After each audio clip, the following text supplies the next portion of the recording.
একজন স্বামী ইচ্ছা করলে প্রয়োজনে স্ত্রীর কাছে এক ফোঁটা চোখের পানি ফেলেন, ফেলে বলেন, বিবি তোমারে আমি অনেক ভালোবাসি, তুমি আল্লাহর ওয়াস্তে বেপর্দা হইও না, তুমি বেনামাজি থাইকো না রে, নিয়ত করো চলো আমরা দুইজনে একসাথে নামাজ পড়ে যেন আখেরাত আমরা দুইজনেই জান্নাতি হই।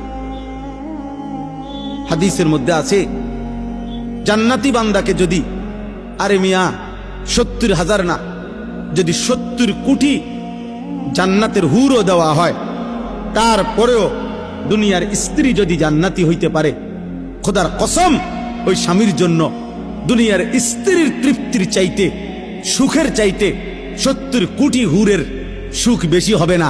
হালাল স্ত্রী যতটা আনন্দময় হবে। হ্যাঁ,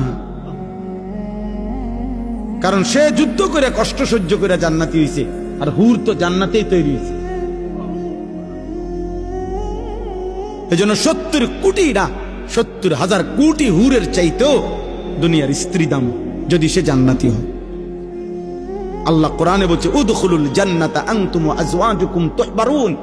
বাহ, আল্লাহ বলছে জান্নাতে, হাসরের ময়দানে আল্লাহ বলবে তোমরা তোমাদের স্ত্রী যাদের নেককার, তোমরা তোমাদের বিবিদেরকে সাথে নিয়ে তোমরা হাসতে হাসতে উদখুলুল জান্নাহ, জান্নাতে ঢোকো,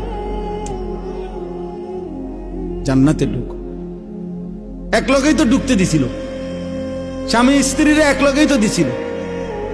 ইয়া আদম উসকুন আনতা ওয়া যাওজুকাল জান্নাহ, এক লগেই তো থাকতে দিছিল। আদম এবং হাওয়া এক লগে থাকতে দিছিল না? হ্যাঁ, বুঝা গেল স্বামী স্ত্রী নেককার হলে এই মজাটাই আলাদা, এই জান্নাতটাই আলাদা। আল্লাহ আমাদেরকে তৌফিক দান করে।